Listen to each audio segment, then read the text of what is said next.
Finally વિશ્વાસ ઘરઘંટીના ઓપનિંગમાં ગઢડિયા જ્યાં નામ લઈ ગયા આપણને મોટા મોટા ક્રિએટરો. જય દ્વારકાધીશ અને જય શ્રી રામ. 229 દી ધસ આગાની સાથે આજે તો કાળો કાળો બાબલો થઈ ગયો તૈયાર.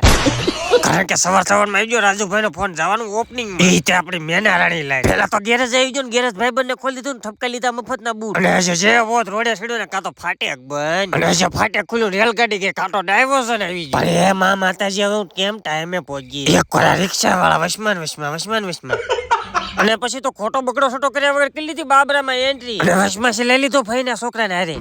કારણ કે એક કરતા બે ભલા. અને પછી આવી ગયા સીધા ગામ ગઢડિયામાં. અને મેં આવ્યા કાં તો આ બધું ચાલુ થઈ ગયું હતું. પણ મેં કીધું એટલે મારું નામ કોક લેજો હું રહી નો જાઉં. અને આપણા ગુજરાતનું ગૌરવ એવા બિજરાજ ભાઈ સોલંકીને મળવાનું કઈ ટ્રાફિક એમાં તો મારા ભાઈને સમજાવવા પડ્યા. મેં એક ફોટો પાડી લેવો પેલા અને ના મળી જાય આપણા ફોલોવર ને કાં તો આવી જાય હામાં વ્લોગર. કાનમાં થોડુંક કહી દો લગન બગન શેક નહીં વોટ.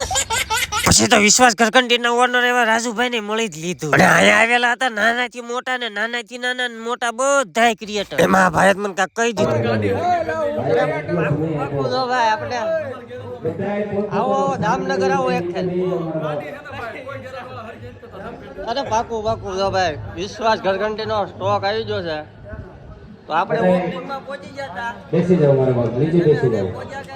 કોમેન્ટ કરજો મને. અને નાથી આવી ગયો પ્રસંગમાં મફતનું જમવા. હજે તો ખાઈને બારો નીકળો કાં તો આવડો મોટો પવન ચક્કો ચાલુ કરી દીધો. મેં કીધું લ્યા બંધ રાખજો મારે નીટ પવન ખાવો.